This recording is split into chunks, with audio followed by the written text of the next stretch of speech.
வாக்காளர்களின் கவனத்தை ஈர்க்க வேட்பாளர்கள் சிலர் வித்தியாசமான முறையில் வாக்கு சேகரிப்பில் ஈடுபட்டனர். திருவண்ணாமலை மாவட்டம் அணக்காவூர் ஒன்றியம் புரிசையில் அதிமுக வேட்பாளர் முக்கூர் சுப்பிரமணியன் டிராக்டரை கொண்டு விவசாய நிலத்தில் புழுதி ஓட்டி வாக்கு சேகரித்தார்.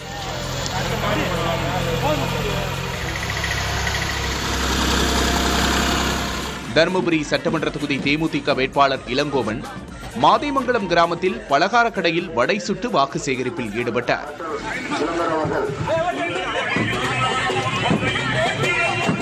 சேலம் மாவட்டம் எடப்பாடி வாரச்சந்தையில் தமிழக வாழ்வுரிமை கட்சியின் வேட்பாளர் கோவிந்தராஜ் காய்கறி விற்பனை செய்து வாக்கு சேகரித்தார். திருப்பூர் தெற்கு தொகுதி பாஜக வேட்பாளர் காடேஸ்வரா தங்கராஜுக்கு ஆதரவாக மத்திய சட்டத்துறை அமைச்சர் அர்ஜுன் ராம் மேக்வால் ஹிந்தியில் பாட்டு பாடி வாக்கு சேகரித்தார். இந்நிகழ்வில் திருப்பூரில் கடை வைத்துள்ள வட மாநிலத்தவர் மற்றும் தொழில்துறையினர் பங்கேற்றனர்.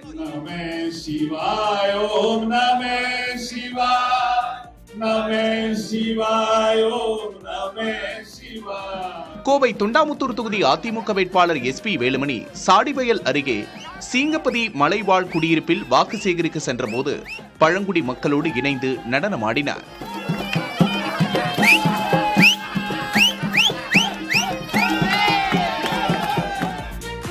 தமிழக சட்டமன்ற தேர்தல் பரப்புரை வரும் 21ஆம் தேதியுடன் முடிவடைகிறது. பரப்புரை முடிவடைய 2 வாரங்களுக்கும் குறைவான நாட்களே உள்ளன.